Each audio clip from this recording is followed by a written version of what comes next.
isyarat kebangkitan Islam dunia tidak lama lagi, dan itu ada di Indonesia.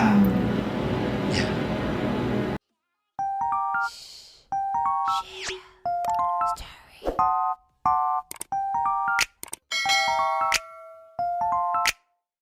Hai, Assalamualaikum guys, welcome back to my YouTube channel.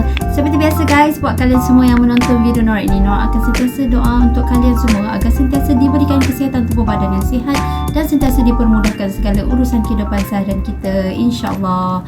Okay guys, untuk video kali ini Nora nak react video mengenai hadis. Okay, mengenai satu hadis ni, dia ada mengatakan mengenai Indonesia. Okay, terdapat hadis yang mengatakan mengenai Indonesia. Jadi kita nak tengok apakah yang disebutkan mengenai Indonesia dalam hadis tersebut.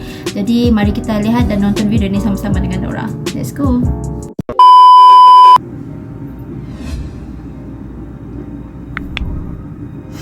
Barangkali ini adalah kiblat kita yang pertama, Masjidil Aqsa. Rasulullah salat menghadap ke kiblat pertama kali ke Masjidil Aqsa selama 16 sampai 17 bulan. Ya. Mereka ingin segera menanamkan pengaruh mereka ke dunia dan ingin segera mendirikan istana bagi Dajjal yang mereka tunggu-tunggu. Tapi bagaimana bisa? Status Yerusalem belum jelas menjadi milik mereka. Maka mereka gunakan mulut Donald Trump untuk melakukan hal semacam itu. Dan maka Donald Trump pun mengucapkan apa? Israel, ibu kotanya ada di Yerusalem. Today I recognize that Jerusalem is the capital of Israel. Maka ketika itu terjadi, mulailah mereka berupaya untuk menghancurkan kiblat kita yang pertama, dan ini digantikan dengan sinagoga Yahudi. Ini dan mereka. Mereka akan menghancurkan Masjidil Aqsa dan mereka akan gantikan dengan sinagoga Yahudi. Inilah gambaran yang mereka yakini tentang istana Nabi Sulaiman yang dulu dimiliki Nabi Sulaiman. Mereka bangun sekarang untuk Tuhan yang mereka tunggu-tunggu. Siapa? Dajjal. Nyaris sempurna. Apakah ini akan terjadi? Tidak, insya Allah. Demi Allah ini tidak akan terjadi. Kenapa? Karena ada kita Indonesia. Betulkah ada kita Indonesia? Baik, saya sampaikan bocorannya. Dari Sauban, beliau mendengar Rasulullah SAW bersabda, Inna Rabbi zawaliyal arda. Sesungguhnya Allah Tuhanku melipatkan bumi ini untukku. Hatta ra'aitu masyariqaha wa maghriba, sehingga aku melihat kekayaannya terbentang dari timur sampai ke barat. Wa atani al-kanzain, dan Allah memberikan dua pusaka kepadaku, al-ahmar wal abyad, pusaka merah dan pusaka putih. Wa anna ummati, dan sesungguhnya umatku sayabluku mulkuha ma zawaliya minha, akan sampai kekuasaannya di akhir zaman dari timur sampai ke barat. Kebangkitan Islam dan berkuasanya kembali umat Islam dari timur ke barat dunia akan terjadi setelah pusaka yang berwarna merah putih ini menguasai dunia. Dan siapa kalau bukan kita Indonesia? Maka saya minta kepada generasi muda kita, berbagai macam tantangan politik di tanah air kita, dipersekusinya ulama, diperkebirinya hak-hak umat Islam yang memerdekakan bangsa ini, itulah ujian tes watar dari Allah, uji kelayakan dari Allah untuk kita. Pantaskah kita memimpin dunia? Maka siapkanlah, hai kalian ke para pemuda-pemudi akhir zaman. Yang kita sambut adalah pertarungan besar yang mempertaruhkan reputasi para nabi dan rasul. Kalau dulu para nabi dan rasul hanya berjuang melawan kaum-kaum pembangkang, hari ini tanpa didampingi nabi dan rasul kita berperang melawan pasukan sang kampiun kesesatan. Mereka dipimpin langsung oleh Tuhan yang mereka sembah, iblis dan Dajjal. Ini adalah pertarungan paling bergengsi sepanjang pertarungan sejak peradaban dunia antara hak dan batil. Inilah yang diinginkan para nabi dan rasul. Ya Allah, tangguhkan ajal kami sampai umat Nabi Muhammad di akhir zaman. Saking inginnya mereka berjuang, saking mulianya pahala jihad di akhir zaman ini. Jangankan berjihad di jalan Allah ini, menghidupkan sunnah Rasul saja pahalanya 100 mati syahid. Betul? Man ahya sunnati inda fasadi ummati falahu ajru mi'ata syahidin. Barang siapa yang menghidupkan sunnahku, faqad ihya'u sunnah, hanya menghidupkan sunnah Rasulullah SAW, dia akan mendapatkan 100 pahala mati syahid. Asyhadu minhum, syuhada kami Rasulullah, para sahabat anda atau syuhada mereka? Bal syuhada minkum, bahkan syuhada kalian. Artinya di zaman penuh dengan tipu daya dan huru hara akhir zaman ini, siapapun yang menghidupkan sunnah Rasulullah, pahalanya 100 kali mati syahidnya para sahabat. Allahu Akbar. Apalagi dengan jihad fisabilillah. Dan itu berharap kepada kita Indonesia. Saya yakin Indonesia. Ini yang membuat saya bangga menjadi Muslim Indonesia. Dan jika sinagoga sudah berdiri, lalu apa yang diinginkan oleh Yahudi? Maka di saat itulah berhasil iblis dan Dajjal sampai pada puncak ambisi mereka, mengalahkan Allah atas umat manusia, menguasai manusia dan memperbudak mereka tunduk sujud kepada iblis dan Dajjal tanpa disadari. Inilah peta dunia yang hendak mereka ciptakan. Tidak ada artinya. There is not mean for the new world order without Jerusalem. And there is not mean for Jerusalem without Al-Aqsa. Ya.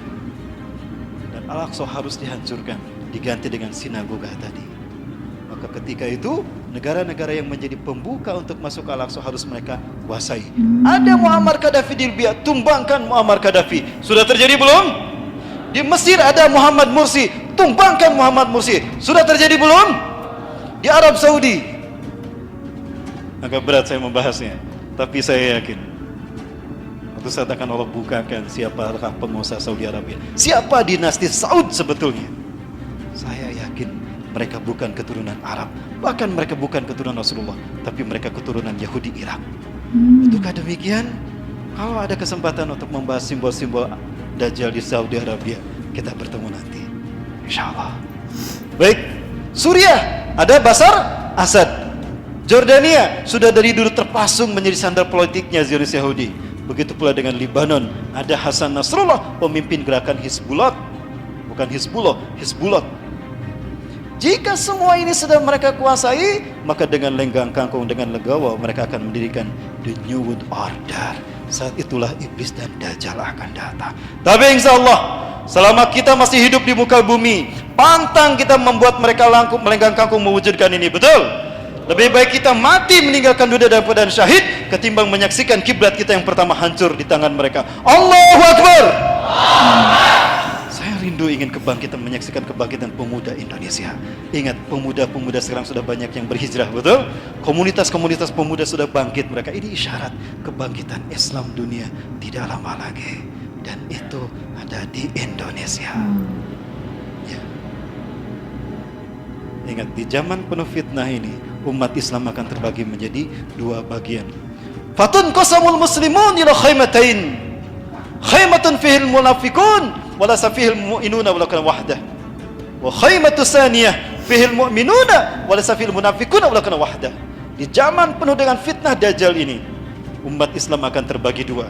Kemah kemunafikan yang tidak ada orang beriman satupun di dalamnya, dan penah orang-orang beriman yang tidak ada orang munafik di dalamnya. Hari ini sudah mulai Allah perlihatkan bagaimana Allah menyaring orang-orang yang benar-benar beriman dengan orang-orang munafik. Betul? Sudah terlihat kan? Inilah dahsyatnya fitnah akhir zaman. Makanya Rasulullah memberikan nasihat kepada kita sebagai solusi untuk menghadapinya. Apa itu? Badiru bil a'mali sholihat. Bersegeralah kalian melakukan amal soleh. Manfaatkan waktu sebaik mungkin. Segeralah kalian bertobat pada Allah sebelum matahari terbit dari barat. Kenapa? Fasatakunul fitan, karena akan muncul huru-hara dan petaka menimpa kalian di muka bumi. Kakita'il lail al-muslim, seperti potongan malam yang gelap gulita, berlapis-lapis, hantam terus ada banyak fitnah demi fitnah melanda bangsa kita. Muslim gelap, susah dicari solusinya. Akibatnya apa? Saking dahsyatnya fitnah akhir zaman ini, orang berganti akidah dalam sehari. Yusbihu rajulun mu'minan wa yumsi kafiran, wa yumsi mu'minan wa yusbihu kafiran. Paginya beriman, sorenya kafir, sorenya beriman, paginya kafir. Yabi'u dinahu bi'ardin minad dunya, menjual agamanya demi harta dunia, demi pangkat, demi jabatan, demi harta dunia. Jangankan sekelas kita, sekelas ulama pun terkena. Banyak ulama-ulama yang sedang bermunculan menjadi sandera politik, sehingga mereka mengatakan semu Islamnya jadi abu-abu Islam mereka, terpengaruh oleh Abu Janda. Sudah terjadi belum? Oh, berarti giliran kita para pemuda yang berhijrah. Ingat, yang Allah lihat adalah mereka yang hati bersih, bukan yang berilmu tinggi. Ilmu tidak ada artinya kalau tidak diwujudkan, betul? Walaupun kita sedikit ilmunya, tapi ketika kita mengamalkan di waktu yang tepat, pahalanya besar, ihwah fillah. Oke Okay guys, so itulah tadi yang kita dengar penerangan hadis mengenai merah putih ni dalam hadis ni ada disebutkan mengenai merah putih ini. Jadi merah putih ini secara tak langsung adalah bendera Indonesia seperti yang kita tahu semua. Video ini tadi kita mendengarkan bahawanya Yahudi ini ialah pihak-pihak Israel ini semestinya ingin menghancurkan umat-umat Islam. Tapi seperti mana yang kita tahu, negara Indonesia adalah salah satu komunitas ataupun komuniti yang sangat terbesar sekali umat Muslim umat Islam. Jadi apa yang kita pasti dengan adanya Indonesia ini pasti perjuangan Islam dapat diteruskan dan dapat mempertahankan lagi agama Islam di seluruh dunia. Tak hairan sebab Indonesia adalah negara yang terbesar umat Islamnya. Tidak mudah, maksudnya di sini tidak mudah untuk menghancurkan umat Islam di atas dunia ini. Dengan adanya Indonesia dengan komuniti yang sangat besar sekali umat Islam, Nora, pasti semua itu tidak akan berlaku Jadi itulah salah satunya yang disebutkan dengan kebangkitan merah putih ini. Anak-anak muda generasi Indonesia seharusnya sentiasa bersemangat wajar dalam mempertahankan agama kita agama Islam. Jadi pada akhir zaman kini kita semua harus sentiasa bersatu padu guys, kerana di akhir zaman ini adalah zaman fitnah. Jadi kita harus sekali bersatu padu dan terus mempertahankan kita punya agama. So itulah untuk video Nora untuk kali ini. Yang Nora boleh react. So guys, terima kasih semua yang menonton video Nora ini sampai habis. Dan guys, seperti biasa, jangan lupa untuk sokong Nora dengan subscribe channel ini, like video ini dan komen serta share sekali. So Nora rasa sampai sini saja video reaction Nora untuk kali ini. Dan guys, berjumpa kita lagi dalam next video Nora yang akan datang. So stay tune semua. Assalamualaikum. Bye bye.